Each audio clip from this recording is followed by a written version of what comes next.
संदेश बुलंदतोफ TV news.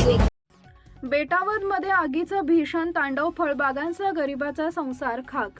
Betawad Ajande रोडवरील Arihant aqua समोर दुपारी सुमारे 3 वाजेच्या सुमारास विद्युत खांबावर झालेल्या शॉर्ट सर्किटमुळे भीषण आग लागून मोठं नुकसान झाले।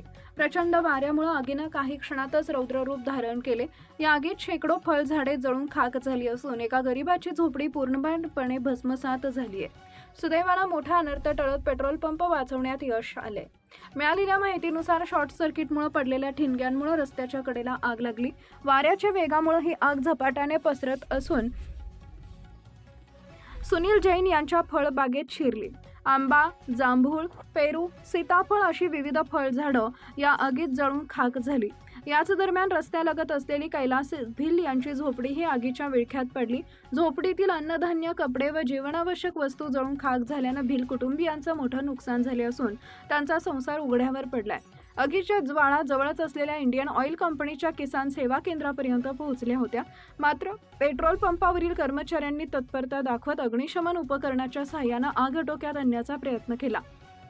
त्यांच्या समयसूचकतेमुळे मोठी दुर्घटना टळली। आगीची माहिती मिळताच जिंदाल पॉवर प्लांट वाघोदे येथील अग्निशमक बंब घटनास्थळी दाखल झाला। मात्र आगीचं स्वरूप भीषण असल्यानं अधिक मदत मागवण्यात आली। त्यानुसार अंमळनेर, दोंडाईचा, धुळे, शिंदखेडा व शिरपूर इथं अग्निशमन गाड्या दाखल झाल्या। तसेच अल्ट्राटेक सिमेंट वाघोदे प्लांटची यंत्रणाही मदतीसाठी धावली। सर्वांच्या संयुक्त प्रयत्नामुळे आगीवर नियंत्रण मिळवण्यात यश आले। नरडाणा पोलीस स्टेशनचे सहाय्यक पोलीस निरीक्षक निलेश मोरे यांच्या मार्गदर्शनाखाली पोलीस पथकानं घटनास्थळी धाव घेतली। PSI महालेसह भुरा पाटील, पंकज भोई, भरत भागरे, विनोद कोळी व साळुंखे यांनी उपस्थित परिस्थिती नियंत्रणात आणण्यासाठी प्रयत्न केले। तसेच बेटावद येथील ग्रामस्थ व तरुणांनी मोठ्या संख्येने मदत करत आग विझवण्यास हातभार लावला। या आगीमुळे परिसरात भीतीचं वातावरण निर्माण झालंय।